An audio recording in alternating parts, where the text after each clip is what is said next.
नमस्कार। तो आइए पॉलिटी, जी हाँ, पॉलिटी भी अहम रोल निभाता है बिहार दरोगा में।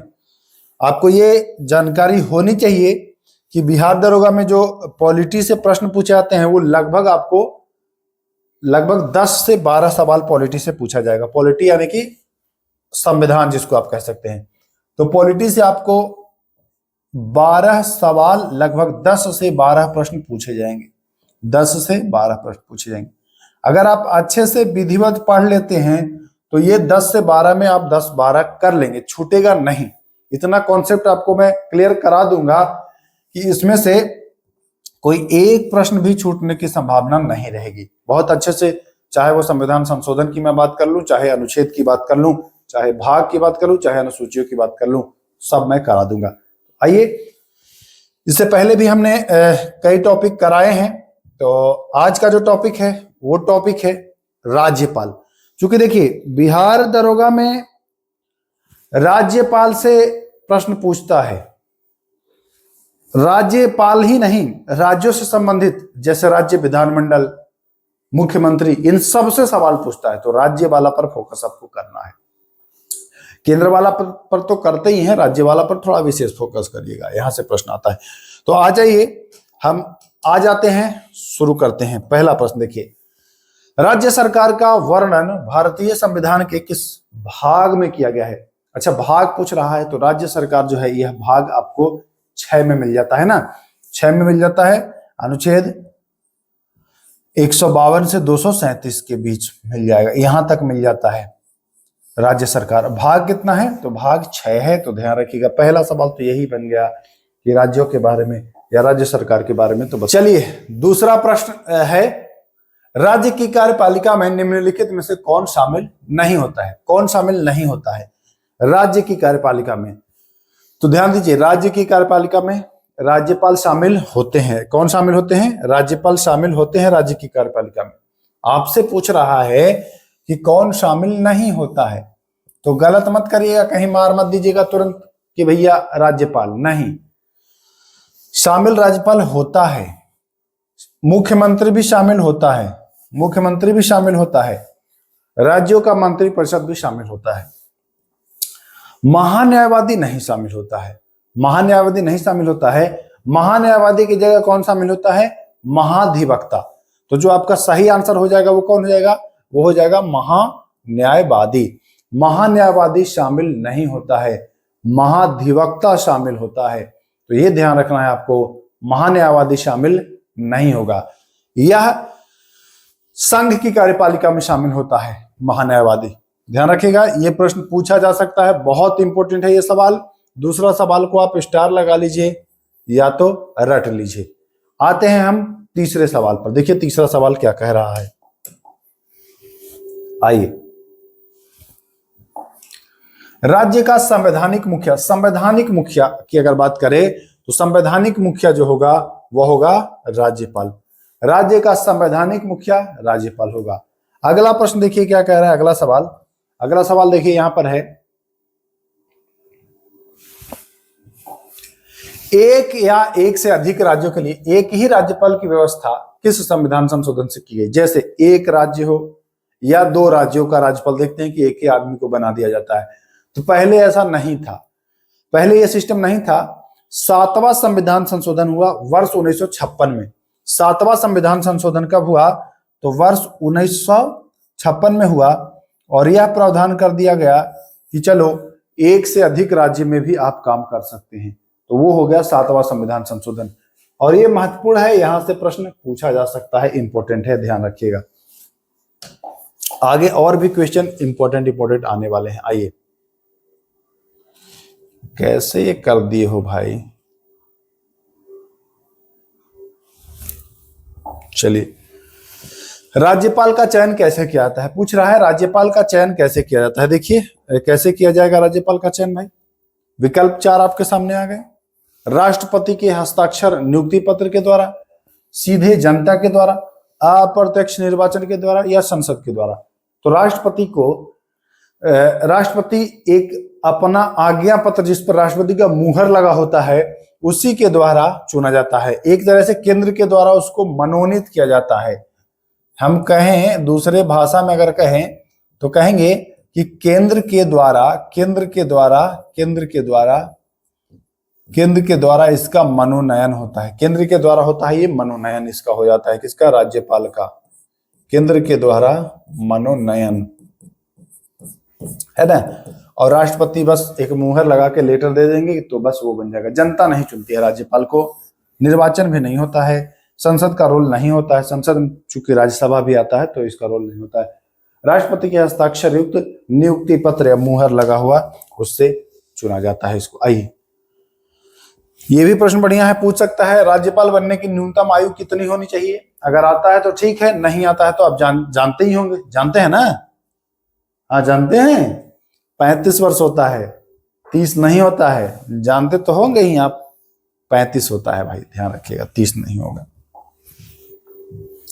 राज्यपाल बनने के लिए क्या योग्यता है? वह 30 वर्ष का आयु प्राप्त कर चुका हो और वो भारत का नागरिक हो, है ना। आइए, राज्यपाल के चयन एवं नियुक्ति के संबंध में 1983-88 में सिफारिश की गई सरकरिया आयोग के द्वारा। सरकरिया आयोग है ही केंद्र राज्य संबंधों से जानकारी इसके बारे में मिलती है ना, केंद्र राज्य संबंधों के बारे में ये बना है सरकरिया आयोग, तो ये ध्यान रखिएगा। चलिए, राज्यपाल के विरुद्ध नागरिकवाद कब प्रारंभ किया जा सकता है? तो राज्यपाल हैं, उनके विरुद्ध अगर कोई मुकदमा करना हो, नागरिकवाद करना हो तो कब करेंगे? तुरंत कर सकते हैं क्या? तो तुरंत नहीं कर सकते हैं, क्योंकि वो संवैधानिक पद पर है तो तुरंत नहीं करेंगे। 1 महीना पहले नोटिस दे करके तो नहीं, 1 महीना वाला भी नहीं काम करेगा। अनुमति की आवश्यकता ही नहीं है, करो मुकदमा, नहीं, बहुत आवश्यकता है। 2 माह की नोटिस पर उन पर कार्रवाई की जा सकती है। 2 माह पहले नोटिस दिया जाएगा कि भैया ऐसा मामला है, फिर तब आपको कार्रवाई किया जाएगा। चलिए, राज्यपाल की पदावधि के संबंध में कौन सा कथन गलत है? गलत कथन छांटना है, ध्यान रखिएगा। राज्यपाल जो है वो पद ग्रहण से 5 वर्ष की अवधि राज्यपाल का है, 5 वर्ष तक होता है, तो हाँ सामान्यतः 5 वर्ष तक होता है, सही है। वह राष्ट्रपति के प्रसाद पर्यंत पद धारण करता है। अभी हमने बताया कि राष्ट्रपति के मुहर लगे तो राष्ट्रपति के प्रसाद पर्यंत ही ये होते हैं, ठीक है, ये होते हैं, दोनों सही है। वह कभी भी त्याग पत्र दे सकता है, हाँ वो दे सकता है। तो गलत कथन तो कोई नहीं मिला, यानी कि इनमें से कोई नहीं। ध्यान रखिएगा, ऐसे भी सवाल आ सकता है। चलिए, निम्नलिखित में से किसकी नियुक्ति राज्यपाल नहीं करता है? बहुत अच्छा सवाल है और ये सवाल आएगा। राज्यपाल नियुक्ति नहीं करता है, किसकी? मुख्यमंत्री की नियुक्ति राज्यपाल करता है क्या? तो जी हाँ, मुख्यमंत्री की नियुक्ति करता है राज्यपाल। अनुच्छेद 164 पढ़ेंगे तो वहां आपको मिलेगा। महाधिवक्ता की करता है क्या? तो महाधिवक्ता की भी नियुक्ति राज्यपाल करता है, ठीक।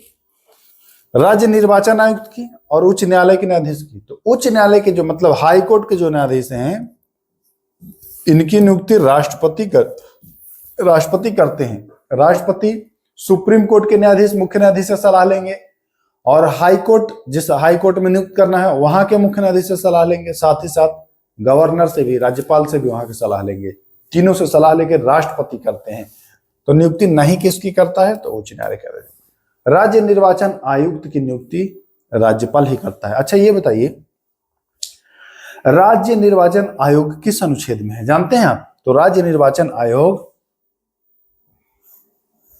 243 के राज्य निर्वाचन आयोग, आयुक्त नहीं, आयोग है ना, राज्य निर्वाचन आयोग 243 के में है। ये प्रश्न नोट करिए, तो ये पूछेगा राज्य निर्वाचन आयोग किस अनुच्छेद में पूछेगा।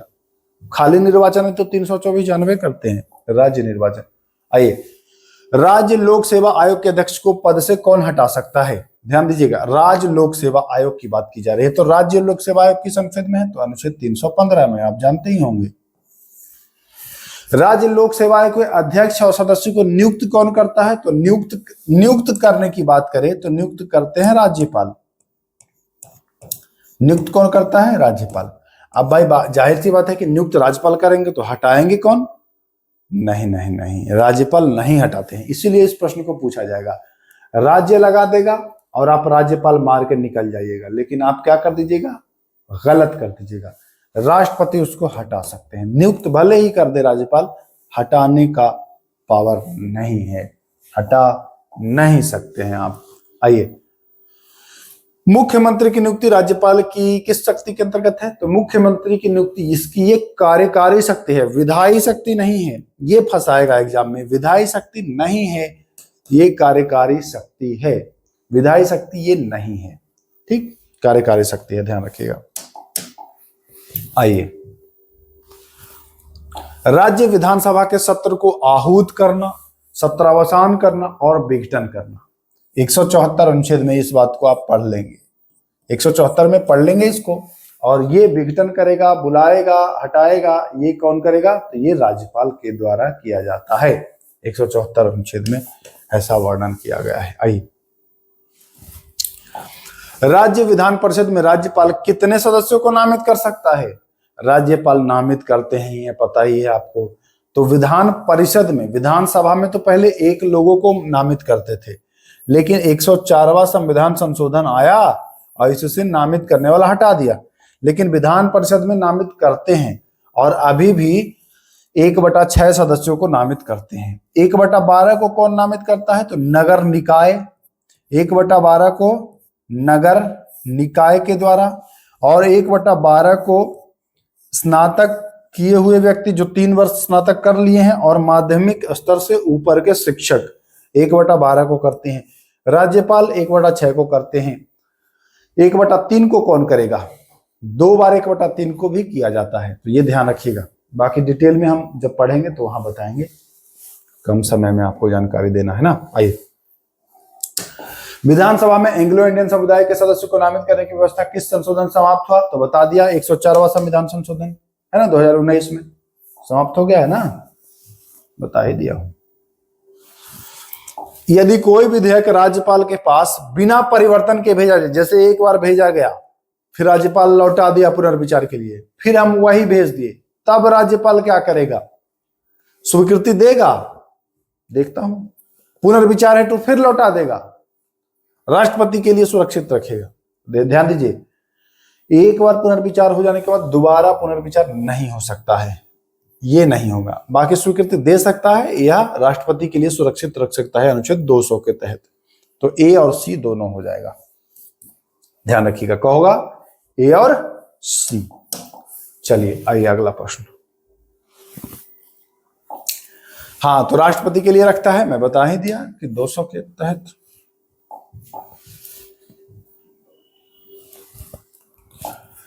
चलिए, राज्य विधानमंडल के सत्र में ना होने पर राज्यपाल अध्यादेश जारी कर सकता है। राज्यपाल अध्यादेश 213 अनुच्छेद के तहत जारी करता है। किस अनुच्छेद के तहत? 213 अनुच्छेद के तहत। इसकी जो स्वीकृति कितने समय के भीतर अगर जारी कर दिया है और विधानमंडल से, वो 6 सप्ताह के अंदर उसको स्वीकृति मिलना चाहिए। 6 सप्ताह के अंदर स्वीकृति मिलना चाहिए। स्वीकृति मिलने के बाद ये 6 महीने तक लागू रहता है ना, 6 महीने तक ये लागू रहता है। अब ये चीज ध्यान रखिएगा, अगर स्वीकृति नहीं मिली तो 6 महीने के बाद ये स्वतः समाप्त हो जाएगा। स्वीकृति नहीं मिली तो 6 महीने के बाद स्वतः समाप्त हो जाएगा। अगर स्वीकृति मिल जाएगी तो ये कानून बन जाएगा। तो ये ध्यान रखिएगा, 6 सप्ताह ही है लिमिट स्वीकृति देने के लिए। आइए, राज्य में किसी प्रकार के अनुदान की मांग तो बिना राज्यपाल के नहीं हो पाएगा, है ना। प्रत्येक 5 वर्ष में राज्यों के लिए वित्त आयोग का गठन कौन करेगा? अब सीधा आपसे पूछ रहा है कि राज्य वित्त आयोग। अब बताइए वित्त आयोग किस अनुच्छेद में है? तो वित्त आयोग बताएंगे कि वित्त आयोग तो भैया हमने तो बचपन से पढ़ा है कि वित्त आयोग जो है वो अनुच्छेद 280 में है, लेकिन आपसे भाई राज्य वित्त आयोग पूछ रहा है, तो राज्य वित्त आयोग 280 में नहीं होगा। तो किस अनुच्छेद में होगा? जैसे अभी हमने आपको बताया कि राज्यों के लिए निर्वाचन आयोग 243 के में है, जबकि निर्वाचन आयोग जो है वो 324 में है, केंद्र वाला। राज्य वाला तो दूसरा में है। वहीं वित्त आयोग 280 में है, लेकिन राज्यों के लिए जो वित्त आयोग है वो है कहां? तो वो है 243 आई में। तो ये पॉइंट रखना है। राज्यपाल ये वित्त आयोग का गठन करते हैं, ध्यान रखिएगा, इंपॉर्टेंट सवाल है। ये तीनों पॉइंट नोट कर लीजिए, ये वाला भी नोट कर लीजिए, महत्वपूर्ण है। यहां से एग्जाम में प्रश्न आएगा, फंसिएगा आप लोग। चलिए आइए, राज्यपाल को क्षमादान की शक्ति, तो देखिए राष्ट्रपति को जो है वो 72 अनुच्छेद में है, 72 अनुच्छेद में है, राज्यपाल को 161 में है। 161 को कैसे 72 बना सकते हैं, तो ये वाला जो एक है इसको आप यहां जोड़ दीजिए, ये इसको हटा करके ना, ये वाला एक को देखिए, ये इसको यहां जोड़ दीजिए तो ये बन जाएगा 6 1 7 2 72, तो ऐसे इसको बनाइए 72। चलिए, धन विधेयक के संबंध में राज्यपाल के बारे में कौन सा कथन गलत है, मतलब सही नहीं है, तो वह धन विधेयक को स्वीकृति दे सकता है, दे तो सकता है, क्यों नहीं दे सकता है, गलत हमको छांटना है। वह धन विधेयक को राष्ट्रपति के विचार है तो सुरक्षित रख सकता है, विचार है तो भी रख सकता है, क्यों नहीं रख सकता है भाई। वह धन विधेयक को पुनर्विचार के लिए लौटा सकता है, वह धन विधेयक को रोक सकता है, रोक भी सकता है। धन विधेयक पुनर्विचार नहीं होता है, धन विधेयक पर पुनर्विचार नहीं होता है, तो लौटा सकता है, ये नहीं होगा, नहीं लौटाना है, सी ऑप्शन सही होगा, गलत कथन सी ही है, तो ध्यान रखिएगा। आइए 23वां, राज्यों के राज्यपाल का उल्लेख भारतीय संविधान के अनुच्छेद 152 में है, 152 अनुच्छेद। राज्यपाल अध्यादेश किसकी सलाह पर जारी करता है, अध्यादेश जो 213 अनुच्छेद की अध्यादेश होता है 213 अनुच्छेद के तहत, ये किसके, क्या अपने विवेक से, नहीं, मुख्यमंत्री की सलाह से, देखते हैं मंत्रिपरिषद की सलाह से या राष्ट्रपति की अनुमति से, तो मंत्रिपरिषद जब सलाह देगा कि भाई अध्यादेश जारी करिए तब ये जारी करेगा, अपने मर्जी से नहीं, मुख्यमंत्री के भी मर्जी से नहीं, ये जो राज्यों का मंत्रिपरिषद है उसके सिफारिश पर ये करेगा। राज्य की कार्यकारी शक्ति राज्यपाल में निहित होगी, जैसे आपने पढ़ा था अनुच्छेद 53 में संघ की कार्यपालिका शक्ति राष्ट्रपति में निहित होगी, वैसे ही आपको पढ़ना है राज्य की कार्यकारी शक्ति राज्यपाल में निहित होगी 154 अनुच्छेद में, किसमें, 154 अनुच्छेद में। ये अनुच्छेद भी पूछ सकता है आपसे, सीधा लाइन पूछ देगा आप। आइए,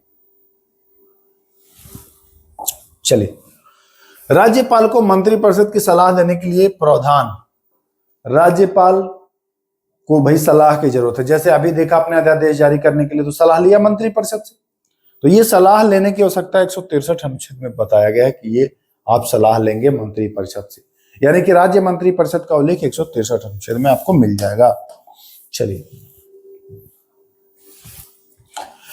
मंत्रिपरिषद की विधानमंडल के प्रति सामूहिक जिम्मेदारी, मंत्रिपरिषद, राज्य की मंत्रिपरिषद है वो विधानमंडल के प्रति सामूहिक जिम्मेदार होता है, यह अनुच्छेद 164 में बताया गया है, कहां, 164 में यह बताया गया है, तो ध्यान रखिएगा। अगर राज्यपाल के विवेकाधिकार पर कोई सवाल उठता है कि भाई आपने कैसे अपने मन से काम कर दिया, तो अंतिम निर्णय किसका होगा, तो अंतिम निर्णय देखिए मंत्रिपरिषद का नहीं, उच्च न्यायालय का नहीं, राष्ट्रपति का भी नहीं। विवेकाधिकार पर अगर कोई विवाद होता है तो उस पर कोई विवाद नहीं होगा, राज्यपाल को ये छूट है अपने विवेक से जो भी काम उसको मिला है वो कर सकता है, तो ये इसी का निर्णय मान्य होगा, बाकी किसी का नहीं। इससे ये नहीं पूछा जाएगा कि आपने क्यों ऐसा कर दिया जी। चलिए, राज्यपाल द्वारा जिला न्यायाधीश की नियुक्ति अनुच्छेद 233 के तहत, इजी है, कर लेंगे इसको। जिला न्यायाधीश, हाईकोर्ट वाला नहीं, जिला का, सही सुमेलित करना है इसको, कर पाएंगे क्या, देखते हैं करेंगे कि नहीं। आइए, राज्यपाल की नियुक्ति अनुच्छेद 155 में है ना, शपथ ग्रहण 159 में है ना, मुख्यमंत्री को सूचना देना 167 में है ना, और ये भंग करना 174 में है ना, यही तो है। तो 155 कहां गया, तो दो, पहला में 2 आ जाएगा, यानी कि पहला में 2 कहां है, पहला में 2 इसमें भी है इसमें भी है, ये दोनों अब होगा नहीं, ए और डी में होगा, पहला में 2 है, चलिए ठीक है। दूसरा में 159 है, 159 कहां है, डी है, दूसरा में 4, तो दूसरा में 4, ये वाला हो जाएगा सही आंसर, कहीं से कोई दिक्कत ही नहीं है आपको समझने में। कानूनी रूप से राज्य का प्रमुख, तो ये जान ही गए राज्यपाल, कोई दिक्कत नहीं है।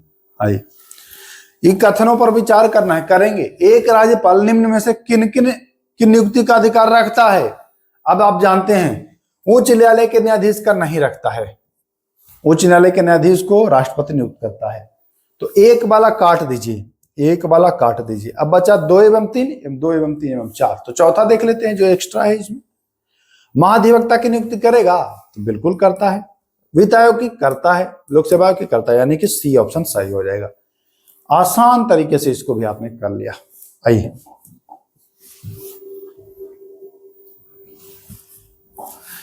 किसी राज्य के राज्यपाल से यह रिपोर्ट प्राप्त होने के बाद कि राज्य सरकार संविधान के उपबंधों के अनुसार कार्य नहीं कर रहा है, राष्ट्रपति निम्नलिखित में से क्या कर सकते हैं। राज्यपाल ने रिपोर्ट दिया राष्ट्रपति को कि भैया यहाँ सही से काम नहीं हो रहा है, तो राष्ट्रपति कहेगा लगाओ राष्ट्रपति शासन, लगाओ, हम देखते हैं। तो राज्य में राष्ट्रपति शासन लागू कर सकते हैं, है ना। एक राज्य का राज्यपाल अध्यादेश कब जारी करेगा, तो मंत्रिपरिषद जब कहेगा तभी ना, तो ध्यान रखिएगा। और कब कहेगा, जब विधायिका दोनों नहीं चल रहा होगा, जब राज्य की विधायिका सत्र में न हो तथा राज्यपाल को लगे कि तत्काल कदम उठाना आवश्यक है, ऐसे में करेगा। विधायिका नहीं चल रहा है, दोनों सदन जब चलता है तभी कोई बिल पारित होता है, राज्यपाल को लगे कि भैया अब जरूरी है, कानून भी बनना है, तो मंत्रिपरिषद को सलाह करेगी कि हाँ ये करिए, तो ये कर देगी। ठीक, ये नहीं होगा, न्यायपालिका नहीं हो, केंद्र सरकार भी नहीं होगा। लेकिन ध्यान रखिएगा, सलाह देगा कौन, मंत्रिपरिषद ही, अपने मन से ये नहीं करेगा। यहां भले लिखा है कि जब लगे, लेकिन इसमें लगेगा और सलाह ये देगा कौन, तो विधान मंडल, मंत्रिपरिषद इनको सलाह देगा। 34 सवाल थे जिसमें आपने राज्यपाल के बारे में देखा। तो राज्यपाल से आने वाले अब कोई प्रश्न आप नहीं छोड़ पाएंगे, बहुत इजी तरीके से मैंने करा दिया। तो चलिए बस इतना ही, फिर मिलेंगे किसी नेक्स्ट टॉपिक पर, तब तक के लिए नमस्कार।